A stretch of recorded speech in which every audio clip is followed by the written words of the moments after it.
নমস্কার বন্ধুরা, আমাদের হেসেলের আরেকটি ভিডিওতে আপনাদের সকলকে স্বাগত জানাই। বেগুনের একঘেয়ে রেসিপি অনেক খেয়েছি। আজ আমি বানাবো বেগুন বাসন্তী।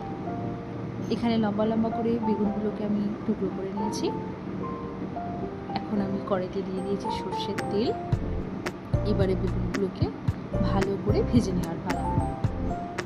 ভেজে নেওয়ার আগে অবশ্যই কিন্তু আপনারা নুন আর হলুদ মাখিয়ে তবে ভাজবেন।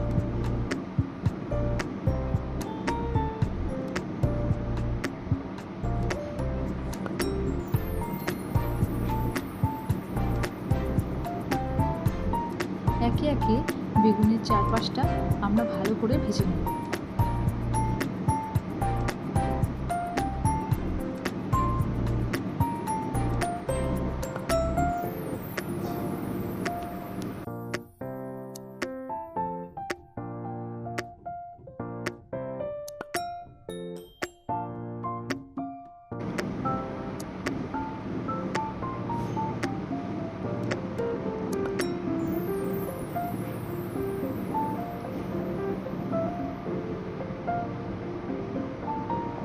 আপনারা দেখতেই পাচ্ছেন বেগুনটা কিন্তু প্রায় ভাজা হয়ে গেছে।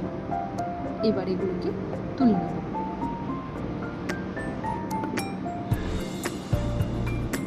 এখন আমি ফ্রাই প্যানে পরিমাণ মতো তেল দিয়ে দেবো। দিয়ে দিলাম কালো জিরে ফোড়ন আর দেবো একটা কাঁচা লঙ্কা।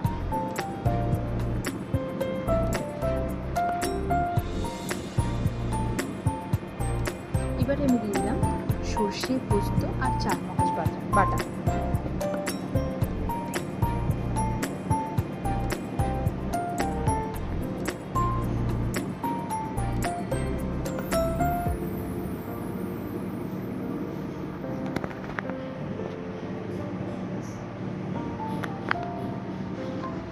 মশলাটাকে আমি এখানে ভালো করে কষিয়ে নিয়েছি।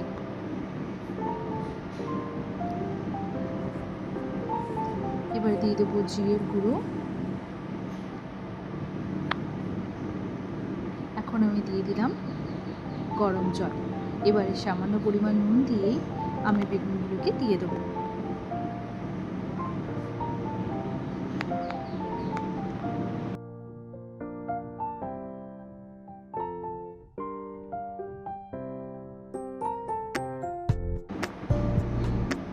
ঝোলটা একটু ফুটে উঠলেই আমি দিয়ে দেবো দই। আমি কিন্তু এখানে টক দই ব্যবহার করেছি।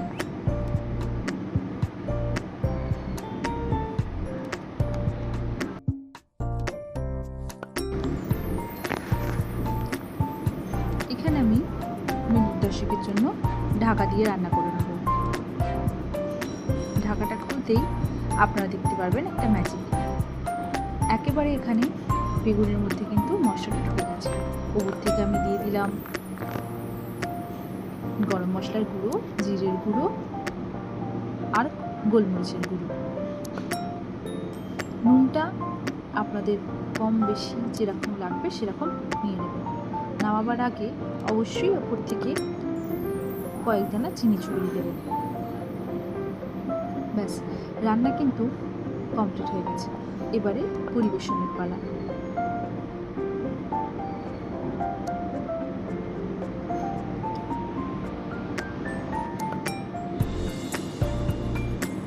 পরিবেশন করার আগে ওপর থেকে গরম মশলার গুঁড়ো আর সর্ষের তেল ছড়িয়ে দিয়ে তারপর পরিবেশন করবেন। খেতে দারুণ হয়েছিল। আপনারা অবশ্যই বাড়িতে এভাবে একবার ট্রাই করে দেখতে পারেন। নমস্কার।